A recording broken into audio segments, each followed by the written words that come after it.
Alan West, the head of the Texas GOP, who you just cited, to float civil secession after talk of civil war. The Arizona GOP tweeting to its followers, asking if folks would be willing to die to overturn the results of the election. That's a sickness in our politics, specifically in the Republican Party. And the terrible irony is, of course, it's the party of Lincoln, but now in name only. The only date in the Constitution is January 20th. So we have more than enough time to right the wrong of this fraudulent election result and certify Donald Trump as the winner of the election. As we speak today, an alternate slate of electors in the contested states is going to vote, and we're going to send those results up to Congress. This will ensure that all of our legal remedies remain open. That means that if we win these cases in the courts, that we can direct that the alternate slate of electors be certified. The state legislatures in Georgia, Wisconsin, Pennsylvania can do the same. And likewise, Congress has that opportunity as well to do the right thing. If you just cured 3 simple constitutional defects, Donald Trump's the winner of this election. Whether it's the signature matching in Georgia that was illegally changed as a result of the consent decree without the legislature's approval, or whether it's the hundreds of thousands of improperly cast ballots in Wisconsin, absentee voters who never actually submitted the request for an absentee ballot, or whether you're talking in Pennsylvania, the clear equal protection violation when Democrat ballots were cured in advance of Election Day and Republican ballots weren't. These are just 3 of hundreds of violations that we've documented, and those 3 violations alone make Donald Trump the winner of the 2020 election. Stephen Miller, the assistant to the president, lays it down. The only date in the Constitution is the 20th of January. And let me say something else. The worst thing that happens on the 20th of January, if we have not had a full adjudication of this deal, is that the Speaker of the House that's chosen, and let's assume it's going to be Nancy Pelosi, becomes acting president until it gets sorted out. So the 20th is still an interim date. Live from the nation's capital, a cold and rainy, very November day. You're in the war room now with 24 million downloads on our podcast. Also everywhere. John Frederick's Radio Network, Real America's Voice, up on Dish Channel 219, Comcast Channel 113 in Chicago out in the Midwest. G News, GTV, everywhere. Rumble, Facebook, YouTube, all of it. Now I want to go to America's mayor, Rudy Giuliani. He's the president's lawyer. He's the senior strategist. He's the guy that's relentlessly going around the country. He's changed all the polling because of these hearings he's had before state legislatures, and because he's driving all the different states and overseeing all the different lawsuits. Rudy, our mayor, John Avlon, if memory serves me correctly, he's lecturing and essentially lecturing the American people, but really pointedly lecturing Rudy Giuliani. If I remember correctly, I think John Avlon at one point in time was actually on your payroll. Wasn't he your head of comms before Jason Miller showed up? He worked for me in City Hall and communications, and he worked on my presidential campaign. And he and his wife, Margaret, are good friends, but they've gone way over for quite some time now. Way back during the impeachment, they were flying off the left edge. And he works with CNN, and I think somehow he must have gotten infected or something. I don't know what happened to him. But I mean, the reality is they're the ones who don't want to look at the facts. I would like to sit John down, give him just something to calm him down for about 20 minutes, and just have him watch the tape of what went on in Atlanta. All you need to know that this election was stolen. And it will last forever, like the Zabruta film is to the Kennedy assassination. It shows them stealing somewhere between 40 and 50,000 votes. The margin is 10,000. There's Georgia, right there. They lock the doors, they chase the people out, they count the ballots as if they're cracking up crack, moving crack around. They're looking over each other's shoulders. I mean, it looked like a heist out of a James Bond movie or something. It's about as clear an evidence of voter fraud as you've ever seen on live television. It'll be there for posterity. They're never going to escape this. Mayor, no matter what the outcome of this will be let's talk, a stolen election. Let's talk about that, because the number's clearly coming the way of the president, the people waking up and saying, hey, something's going on here. But I want to, before I get into the details, and we talk about Miller's great summation and about the electors, the breaking news here out of Stephen Miller, something that Rudy and the team have worked on. The Trump slate of electors are showing up today in the state capitals. People ought to understand that President Trump has not even begun to think about backing down, and the reason is he won, and he's going to close on his win. His electors are showing up today, so heads I know are blowing up all over. But I want to go. Raheem's coming on later at the bottom of the hour and talk about this guy Ryan Cooper, and a writer at Yahoo, or I think The Week. Yahoo put it up. But you see this tendency now of John Avlon and they're really pointing to elected officials and to Rudy Giuliani and all of us that we're guilty of sedition. We're undemocratic. This is basically illegal what we're doing. It's not fighting to basically make sure the only legal votes count is now an act of sedition. The president tweeted out yesterday, I thought, a powerful tweet saying, hey, if you're guilty of election fraud or voter fraud, and you're part of this scam, and you're going to show up and put forward a slate of electors, and you knowingly were part of this, that's a crime. So are you guilty of sedition, Mayor? Are you being a traitor to the United States by demanding that only legal votes of American citizens count? Well, it would seem to me that the people who are setting forth these certifications they know are false are guilty of a crime. They're making a false statement to the United States government. So if you're certifying, let's take Georgia, because we mentioned Georgia. If you're certifying Georgia as an accurate vote, you know by clear and convincing evidence that that's a false number. You know that it's discounted by the number of votes that were illegally counted right there, live on tape. You know it's discounted by the 11,000 dead people who voted. That number is a false number. I hope we can all agree that dead people can't vote. It's discounted by the 16,000 already determined non-citizens who voted. So you know that without any doubt, the number you're assigning your name to is false. So you're making a false statement to the United States government. So tell me who's committing the crime.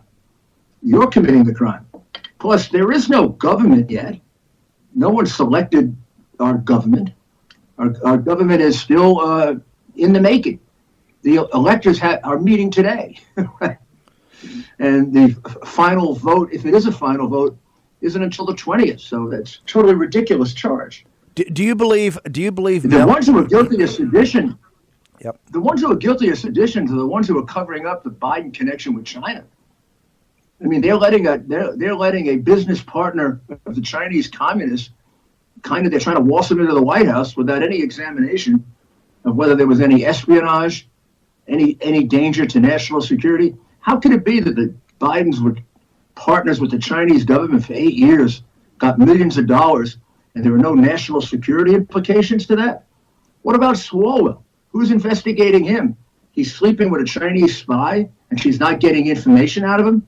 She must be a pretty bad Chinese. Mayor, your strategy today of having the electors show up, do you agree with Stephen Miller, the assistant to the president, who said today the only date that matters here is high noon on the 20th of January, because that's where the Constitution says a term of office ends and another term of office begins. Are you of the belief that what Stephen Miller said is accurate, that the date here, so we're going to blow through like we did the safe harbor, you were going to blow through today? Well, of course it is. Of course it's the only date that matters. It's the date on which the government changes. Until that date, Donald Trump is president of the United States. And if there is no president selected on that date, then the vice president is the Speaker of the House is the acting president, as could happen. And then it will have to be determined who the president is. But I mean, tentatively, that would be the real date that counts. That's the date on which the rubber meets the road. Why are you sending electors? Why are electors going to the state capitals today? Today is the first Monday after the second Wednesday in December. That is by statute, not by the Constitution, but by implementing statute. That is where the Electoral College meets in the state capitals, and the electoral slate is put forward by the state government, by the state legislatures and the state governments. So why is the Trump campaign sending its own slate of electors to these state capitals?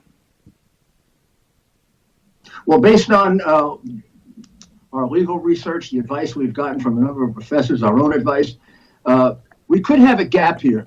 If, for example, let's say the state of Georgia decides to continue its hearings and decides that the count is grossly wrong, that Trump actually won Georgia. If we don't have a group of electors selected today, there's a question as to whether we can select electors after today. So out of an excess of caution, this goes back to the Kennedy-Nixon race of 1960. In 1960, Nixon won Hawaii on election night. It was awarded to him. But it was very close. It was like 300 or 400 votes. The Kennedy people selected their own group of electors on this day in 1960 as an alternative. And then in December of 1960, the courts ruled for Kennedy. They gave him the state by 50 votes. And so therefore, two sets of electors were sent to the Congress. And guess who picked the Kennedy electors? Nixon. But had there been no Kennedy electors, all he could have done is disqualify the Nixon electors. And there's always a question as to whether you need a majority of the 271 or a majority only of the people voting. So it's done out of an excess of caution, so that if we get awarded a state, our electors are right there and they can step right in. You bring up the buried lead there is that Nixon was president of the Senate. When you said he selected it, just remember, there's a lot more. Yes, to come. President of the Senate. Same thing Pence. Mike Pence is a lot more. It's a lot Same more. thing Pence would get to do. There is a lot of fight left in this, ladies and gentlemen. As President Trump said on Saturday, quoting one of my favorite naval officers, we have not yet begun to fight. That is John Paul Jones during the naval engagement in the Revolutionary War. Rudy, can we ask you please to stay over for our next segment? I've got more questions on Biden and what our strategy is. Mayor Rudy Giuliani, America's mayor. Remember, Mayor Giuliani's taken on tough ones before. He's broke the five mafia families back in New York in the mid to late 1980s. Then he broke the mafia that was running Wall Street, Mike Milken, Ivan Boesky, that crowd. He broke them. He knows how to use RICO. He knows how to prosecute. He knows how to unearth bad guys. And Rudy Giuliani is now dedicating his life to making sure that every legal vote counts. This is all the Trump movement wants. This is all the president wants. Counting of legal votes and not counting illegal votes. It's not all votes count. Only legal votes count. This somehow is what the mainstream media and the Democratic Party don't quite get. We're not going to count all votes. We're only going to count all legal, certifiable chain of custody votes. Mayor Rudy Giuliani will come back and join Maggie VandenBerghe, Fog City Midge, who's sitting in as our co-host today, Stephen K. Bannon, in the War Room. We're going to return in just a moment.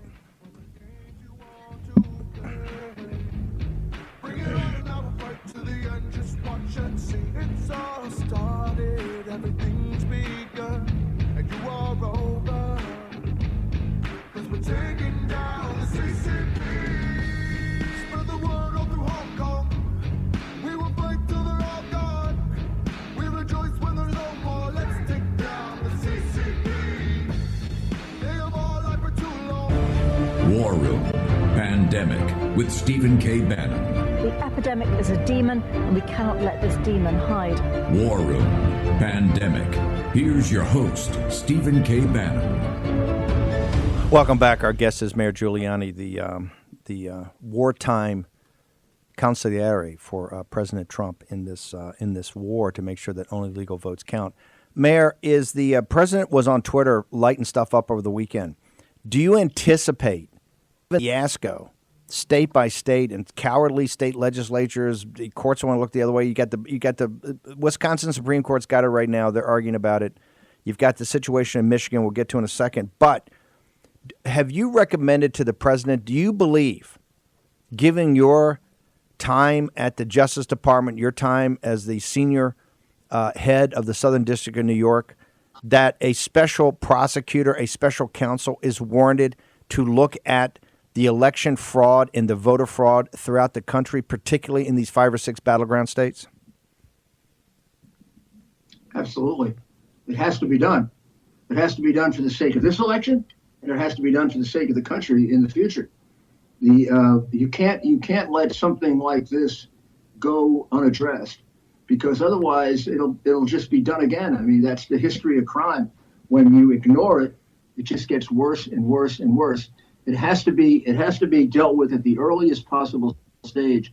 And by the way, we're not dealing with it at the earliest possible stage. This kind of fraud has been going on for quite some time within the Democrat Party, and we've chosen to ignore it.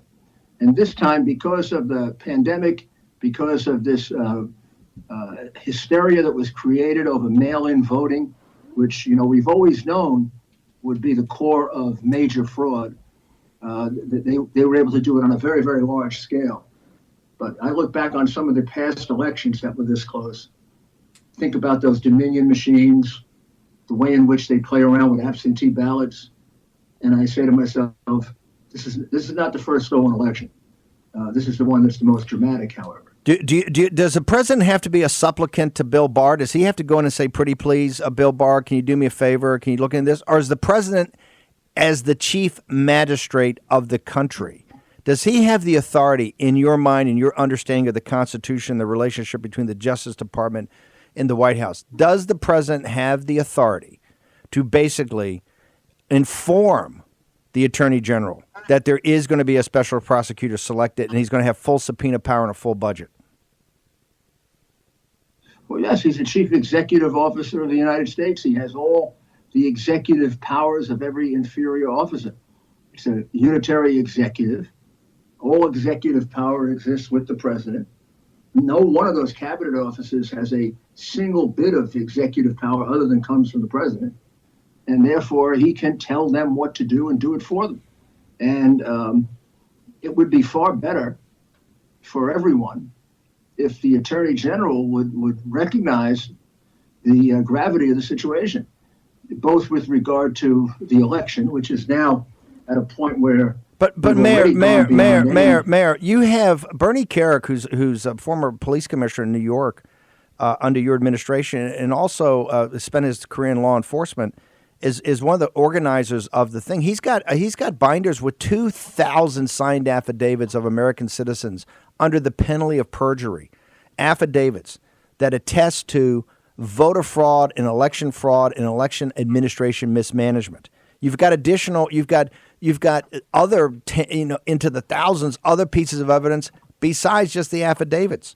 The Attorney General said, "Well, I haven't seen anything yet, right? I haven't seen anything." So his lackadaisical attitude, in addition to the fact that he covered for Biden on a national stage in a debate that globally had hundreds of millions of eyeballs on it, the president of the United States called him out on the day the New York Post put up the hard drive from hell, and he looked the nation in the eye. President Trump called him out. Biden looked the nation in the eye and said, "Hey, my son hasn't done anything wrong. My son's a good guy.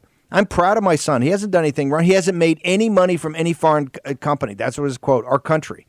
Bill Barr heard that. Bill Barr and Chris Wray knew that. They had the hard drive from hell. The hard drive from hell, they had it in 19, which would have stopped the entire impeachment process and proven that Trump's phone call actually was perfect to the head of the Ukraine. Actually was, got mocked and ridiculed for that. It was a perfect call, given what we know from the tax returns now of Hunter Biden and all that. So how can anybody possibly think that Bill Barr is going to do anything because he's just kind of lollygagging around? Bill Barr has either got to step up to the plate or move on, right? And the president of the United States got to take the bull by the horns and put in a special prosecutor today on this election fraud, because you'll have all the rats leaving the ship in the Democratic Party. Guys, once they know it's subpoena power and they can be put in jail, that's when they're going to start coming forward. And there should be a special prosecutor on the Biden. Biden's compromised the country. He's a Manchurian candidate. He's owned lock, stock, and barrel by the CCP. And the evidence on the hard drive from hell, which the intelligence community, former guys like Brennan and Hayden, those guys, all lied in this art, in this the thing in the Wall Street Journal, this ad that said it was Russian disinformation. This hard drive from hell is all Hunter Biden's, of which they've never refuted it. So do you think that the president ought to today get these special prosecutors up and rolling? I think the president should appoint two. One should be specifically geared toward the election. Should start immediately. He's got the evidence. He could open a grand jury today if he wanted to. And the other should be the Biden case, in which really you'd have to put together whatever it is the Justice Department is doing. They're doing little things here and there all over the Justice Department, investigating the Bidens. It needs to be pulled together. And the focus of the investigation is not Hunter Biden. The focus of this investigation, let's be clear about it, is Joe Biden. He's the boss. He's the big guy. He's the chairman. He's the guy getting half the money. You remember the text? We put it out there 100 times. Nobody wanted to pay attention to it. Hunter Biden explains to his daughter, I give 50% of the cash to Pop. Pop gets 50% of the kickbacks. Typical cheap, although big scale bagman scheme. They've been doing it for 30 years. They're thoroughly corrupt. It could be discovered in a matter of weeks. Mayor Giuliani, given your expertise in national security and international security, could Joe Biden today get a security clearance? Could he get a security clearance issued by the national security apparatus of the United States government? Could Joe Biden, given the information that's out there publicly, could he get a security clearance today? I don't even think they begin an investigation. They throw him out of the office. I say, are you kidding me? You're in a partnership with a Chinese communist spy, and we're going to give you a clearance? Your family took millions in from Chinese communists. We're going to give you a clearance? Are you out of your mind? You think we're stupid? Of course he couldn't get a clearance. Couldn't even get close to a clearance. Nor could anybody in his family.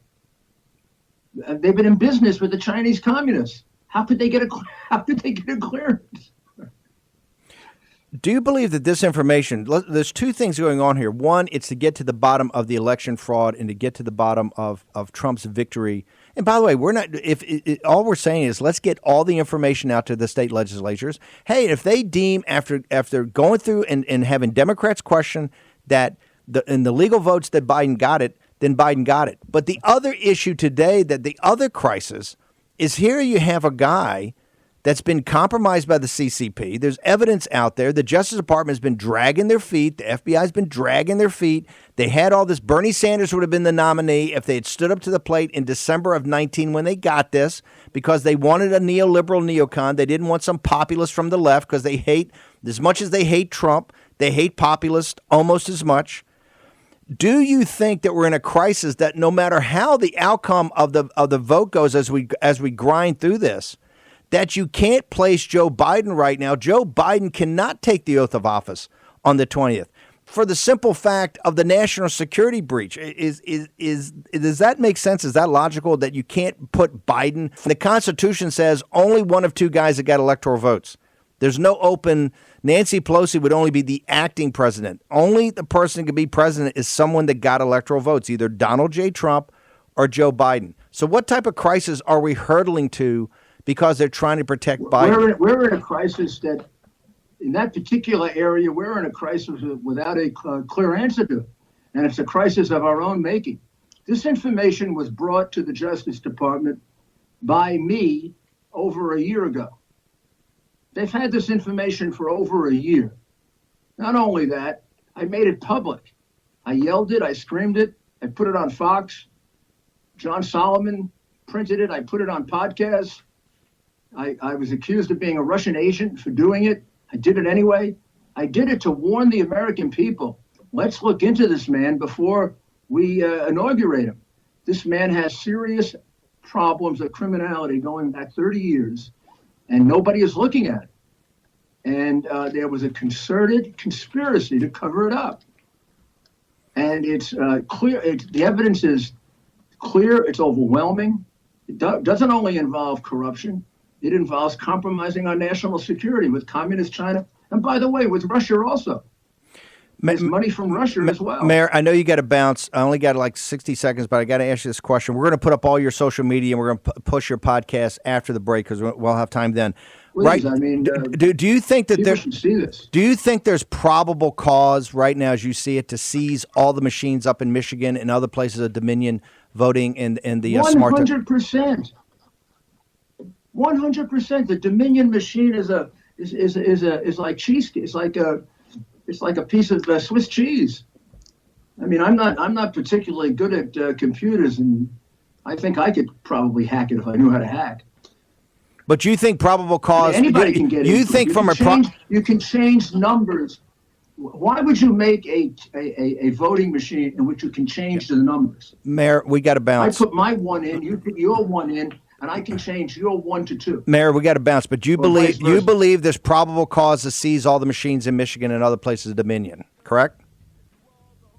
Any place Dominion was used, there's probable cause to seize the machines. They're not voting machines, they're calculators. Mayor, thank you They're dishonest calculators built to fix elections. Thank you very much, Mayor. Rudy Giuliani will be back in a moment.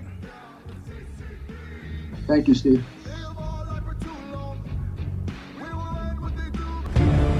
War Room Pandemic with Stephen K. Bannon.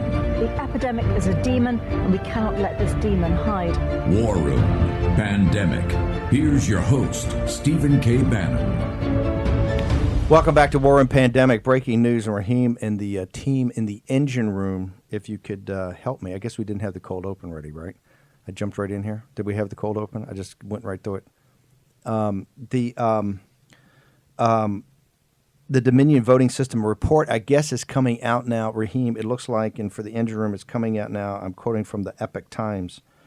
It looks like they've got the report, and I'm not saying the judge agrees with this report, but the report that they've given to the judge, we conclude that the Dominion voting system is intentionally and purposely designed with inherent errors to create systemic fraud and influence elections. I continue, and this is from the report. The allowable election error rate established by the FEC, the Federal Elections Commission guidelines, is 1 in 250,000 ballots, which would be 0.0008%. We observed an error rate of 68.05%. That's almost extraordinary. This demonstrated a significant and fatal error in security in election integrity. So we're just quoting from the report. This is leaking out of today's big game. So on game day today, 3 things are happening. Number one, President Trump, Stephen Miller announced it on Fox and Friends this morning. Rudy just confirmed it. They're going to be sending their slate of electors to the state capitals. Why? It's the way you stay in the game for those electors to be determined in January. In addition, this report's going to come out, and from the judge in Michigan, there's going to be some sort of ruling, I believe, about probable cause. The Secretary of State there is trying to shut everything down, but this is trying to come out for probable cause to seize all the machines, all the software. Stop with the nonsense and let's get to the machines before anybody clears the machines. In Georgia, the ridiculous Secretary of State down there wanted to clean the machines for the January 5th election. There's unfinished work and unfinished business here and now. This is the only thing that matters. January 5th will take care of itself. And, of course, last but not least, and Raheem, since I'm not exactly adept at following Twitter while hosting the show, although I do have a better wingman than normally with Maggie VandenBerghe, different than Jack Maxey and Raheem Kassam. I haven't seen Wisconsin. I will tell you about Wisconsin. What the progressive left thought is that they were going to argue this thing for an hour or two on this extraordinary Supreme Court hearing on Saturday, and they were going to go back, have a cup of coffee, and come out and slam dunk it. Sorry. And to have it go through all the way, and Raheem, I haven't seen any response from the Supreme Court of Wisconsin. Maybe it's going to happen. I know for a fact has the left in the now very nervous, and here's why. One falls, they all fall. And we have said from the beginning, Wisconsin is where they got caught dead to rights, stealing and cheating. And these great patriots. And it shows you what the Republican Party can do when it has people of moral substance. The people in Wisconsin, this kind of Wisconsin nice, where they ain't backing down. And they have not backed down. Jack Posobiec of One America has done such an amazing job of following that story into all these commission meetings and all this, all the pressure on these people. They're called racist. They're called everything in the book. They will not back down. And now they got him. I think it was a 6-hour hearing on Saturday. It was extraordinary. And Reince Priebus and that team he put together, lawyers, were breathing fire about facts. So, Raheem, where are we? I know we got other work we got to get to, but there's such an extraordinary morning already. And part of the extraordinary nature of this is that Donald J. Trump is fighting for something larger than himself, and he understands that. He's fighting for this republic. He's fighting for the Constitution. This has now taken on a whole different dimension, a much broader dimension. And that's why I think you see President Trump engaged like I've never seen him engage on anything before. He is very focused on the fact that only legal votes can count. Raheem Kassam, observations, notes, analysis. Yeah, I'm just apologies to the audience who caught me buttoning my last shirt button up there. It's been a long morning. There's a lot of news. There's news in the cybersecurity realm, of course. There's news in this report that we're just seeing come out right now, and I've got it up in front of me as well. So I've been going through it the last couple of hours. This is from the Allied Security Operations Group, who managed to get through and do a level of audit over the Dominion systems, and as you say, found a 68% rate of error in those systems. We're going to be going through that more as well. And then, of course, there's something that you and I have discussed over the weekend as well, and that's what I'm now referring to as the law to remedy the distress of the people and the Reich. This is the Democrats' version of the Enabling Act that Adolf Hitler passed in the 1930s, which effectively banned any opposition parties from standing against him.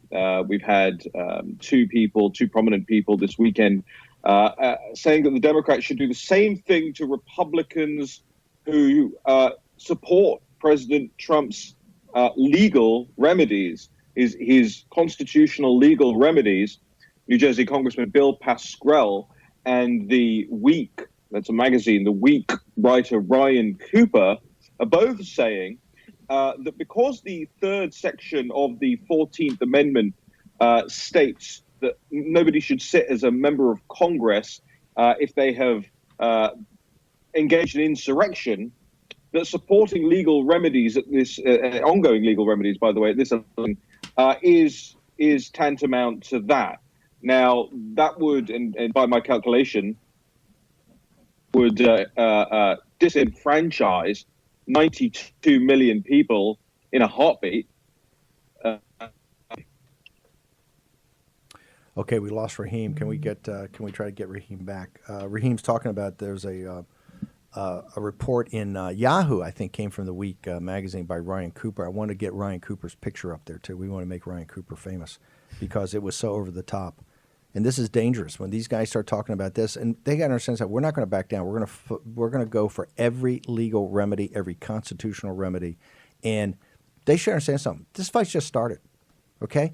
And here's why they're freaking out and they're throwing out these things of sedition and treason and all this. Here's why. It's just like when I took over the Trump campaign. Nativist, alt-right, and I said, hey, if they want to throw out all this ridiculous, nonsensical stuff. If Hillary Clinton wants to talk about identity politics and we talk about economic nationalism and populism, we're going to win. And guess what? We won. Okay? And this is why President Trump, to me, should declassify everything this morning, right now. Not just to Durham. Declassify it and put it out there. It shows you the lies of Bannon and Hayden and all this corrupt group of incompetents. And now we're seeing later in the show, we're going to have Miranda Devine from the columnist for the New York Post, and we're going to have one of the major players and back of the release of the CCP's infiltration of the corporations of the West, right? And we're going to actually go to Hong Kong and have this, and you're going to see what we've been saying for years, right? Russia's a sideshow. The main event is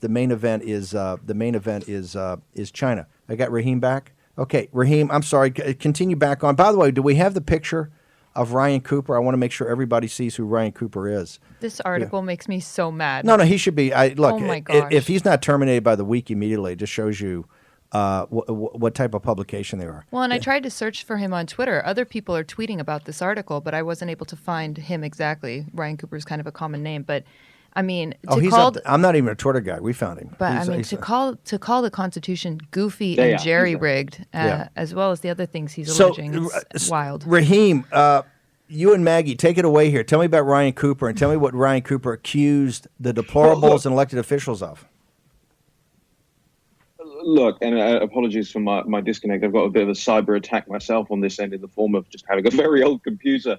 Look, Ryan Cooper is really taking his lead from the congressman, New Jersey Congressman Bill Pascrell here. And this would disenfranchise 92 million people immediately, by the way, if you said 126 Republicans may not sit in the House. So as I say, look, this is a modern day enabling act. This is attempting to ban an opposition party. The type of stuff you saw in Nazi Germany. It's the type of stuff you see under the Chinese Communist Party. Now, the week, as Maggie says, he has this awfully written article. The guy's a chemist, by the way, not a political writer. I'm not sure he knows much about the Constitution, but he calls it goofy and jerry-rigged. And fine, make your own, opinion about somebody that believes that. I think a lot of people might agree with the Constitution being jerry-rigged at least, but he jerry-rigs it himself by selectively quoting from the 14th Amendment, and you have these ellipses every time that he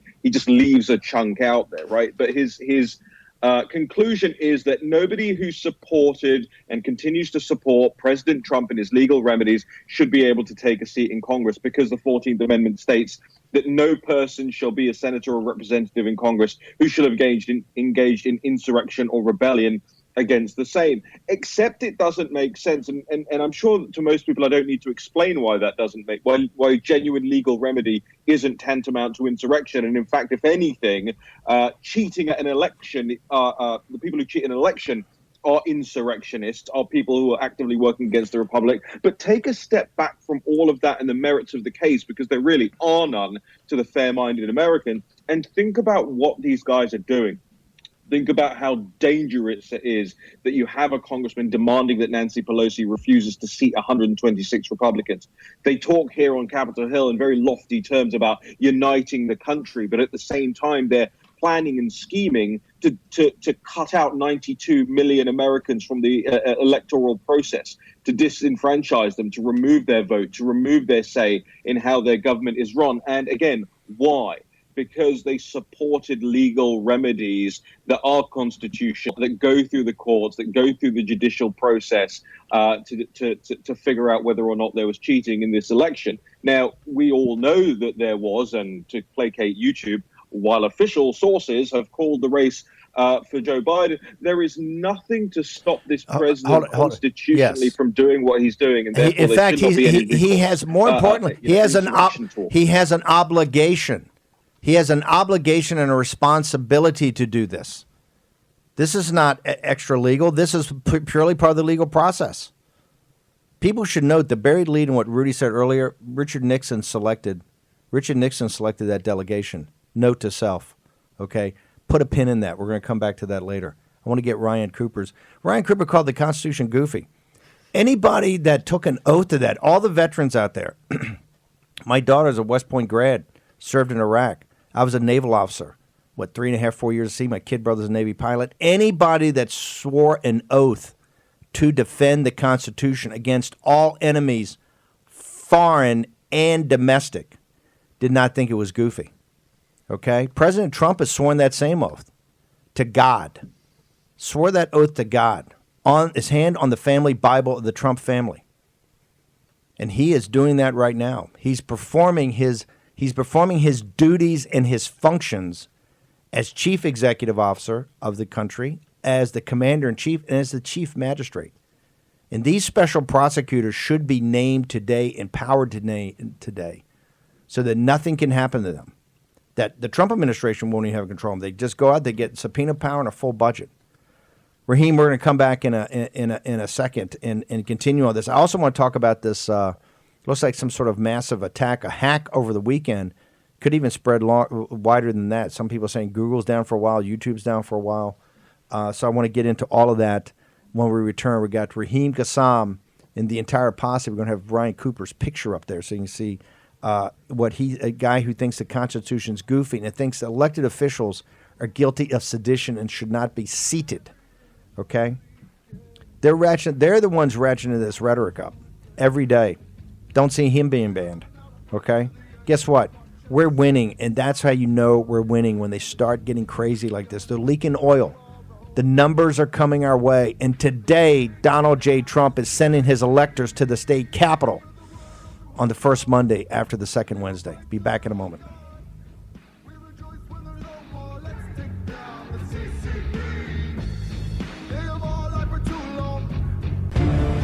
War Room Pandemic with Stephen K. Bannon.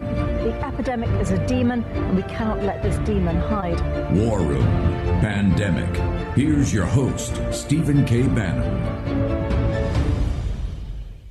What's his goal? If his goal is to lay the predicate to come back in 2024 and run again, he's helping himself at least gain the nomination, but I think in the long run he's not helping himself or the country.